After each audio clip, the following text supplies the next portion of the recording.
হরিদ্বারের প্রাচীন মন্দিরগুলির মধ্যে একটি হলো এই পবনধাম মন্দির।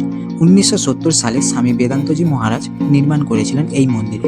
এত সুন্দর কারুকার্য করা রয়েছে কাঁচ মন্দিরে, যেটা অন্য কোনো হিন্দু মন্দিরে করা নেই। কি অদ্ভুত প্রতিভা দিয়ে মন্দিরের কারুকার্যগুলি তৈরি করা রয়েছে।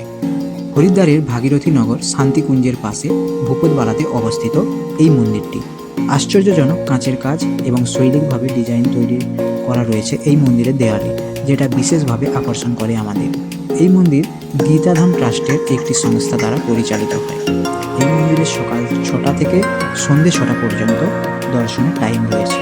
হিন্দু পুরাণে দেবদেবী ও তাদের অবতারের বিভিন্ন চিত্র মন্দিরের দেওয়ালে রঙিন কাঁচের টুকরো দিয়ে প্রদর্শিত করা রয়েছে। তার সাথে বিভিন্ন দেবদেবীর সুসজ্জিত মার্বেল পাথরের মূর্তিও করা রয়েছে, যেটাকে আধুনিক প্রযুক্তিতে দুই পাশে কাঁচ দেওয়ার কারণে একটি মূর্তিকে অনেকগুলি মূর্তিতে আমরা দেখতে পাচ্ছি। তো মন্দিরে রামায়ণ ও মহাভারতের ঘটনা